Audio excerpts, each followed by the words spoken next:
we're already halfway through the fall anime season, so here's a list of my top 10 anime for the fall anime season.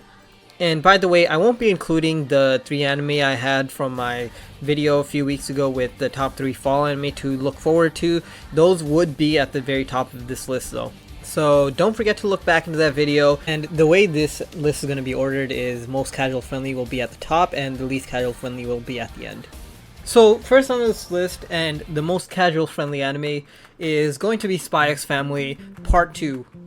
What can I say about this? The second core of the first season is back, and we got Anya and the Forgers running it back with the same old world peace operation, Operation Strix. There's going to be a new surprise in the family with a new member joining in, and there is also a few developments happening in the school. I can't really divulge much without spoiling, and those that already watched the first part know what to expect.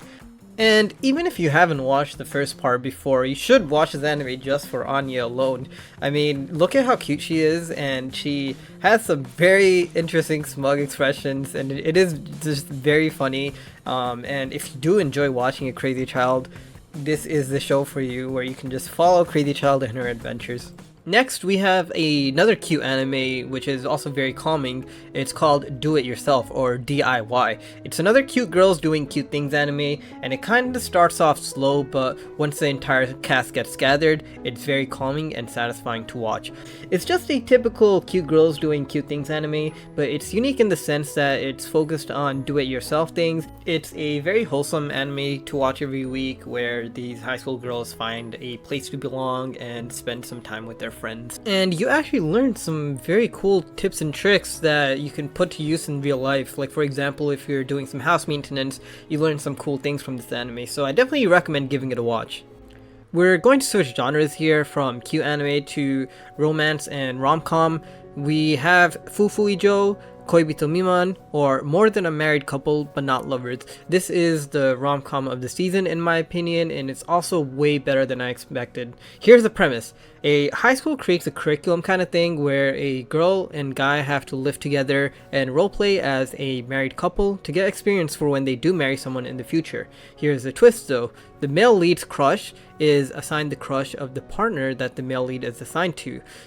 So it's kind of like a situation where the couples are switched. They can switch their partners if they get the highest scores on their marriage rating or whatever, which is the goal in the anime, but through the married life, romance grows between the male lead and his assigned wife, and also the assigned wife is honestly extremely cute for a gyaru, and there are some fan service scenes. I guess you could call them fan service. It's nothing too extreme, it's just like, you know, cleavage scene, but it's not anything too insane. Not to mention, the guy that his crush is originally assigned to isn't really pursuing his crush, so there's currently no threat of a NTR situation or anything. I mean, it even looks like the main character might end up with both of them. It could be a harem situation, who knows, or he might just choose one of the two at the end. But it is a very cute and wholesome anime, and it's a definite watch for romance fans out there. And next we have on the list is Akuyaku Reijou nanode Rasubosu wo Kattemimashita, or I'm the villainess, so I'm taming the last boss. You guys remember Otome Game no Hametsu Flag? It's a very similar anime where the main character, which is a female lead, finds themselves transported into a video game world where they're the villainess instead of the main character. This one's unique in that the main character, Eileen, she decides to tame the last boss, who is supposed to die, but her whole goal is to keep him alive, and this would by extension keep herself alive. And it's very cute because the girl ends up gradually falling in love with the last boss, the male lead, and he also falls in love with the female lead as well. So it is very cute and wholesome in that sense.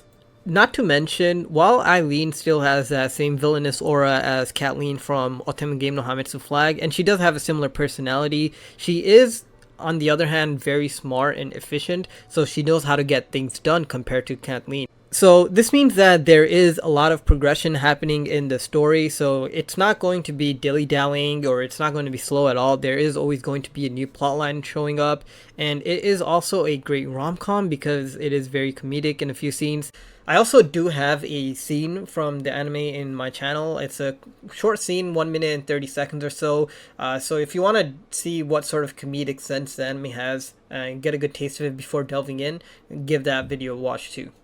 End of the line though, if you're into rom-coms and if you like villainous themed stories specifically, this is a must-watch for you.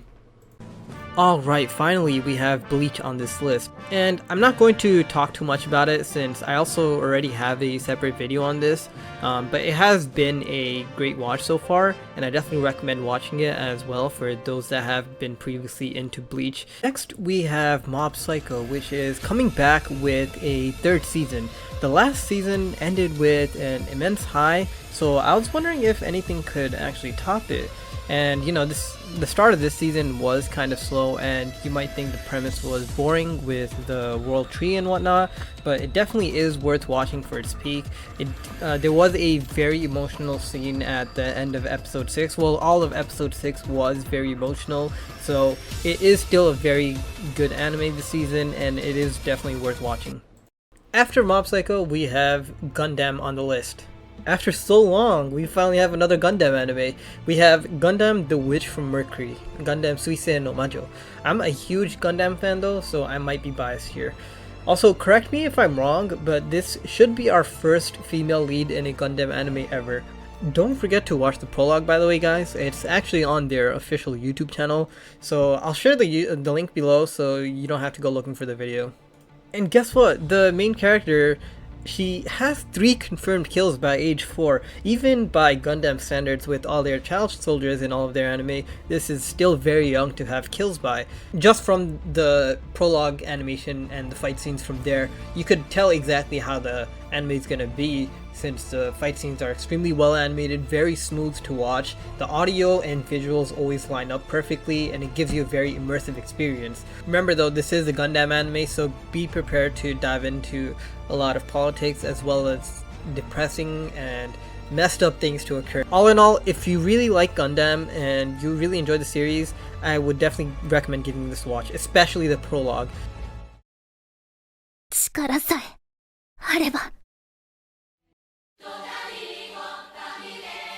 Next we have Tensei Shitara Ken Deshita. Honestly, this anime was a huge surprise. I read the manga before and it was extremely mid and nothing noteworthy, but this anime does this manga wonders. I wish that some other isekai anime received as much amount of love as the studio gave this adaptation. The animation for this series is amazing, and the storytelling is way better than the way it was done in the manga. It's probably because it was adapted from the light novel, but it should still be the same thing, right? However, it's very different and it's very smooth compared to what I read in the manga. All you need to know is that this is a isekai anime with very good animation and also very good music. Not to mention the main character, the cat girl, she's really cute and lovable, so it's always fun to watch her do things. However, don't let the cute parts fool you, since there are also some very bloody scenes which are also very gory, and they show everything, they don't censor anything. So it is pretty common to see those kind of scenes, like, you know, hands getting cut off and all that. So be prepared to go into that sort of anime. I'd say it's a very good balance between cute things and gory things as well as action scenes. So it has everything in it, and for those of you that do really enjoy isekai anime, this is a must-watch for you this season. So second to last, we have Mairimashita Iruma-kun, which is back for a 3rd season, and boy is this one great too.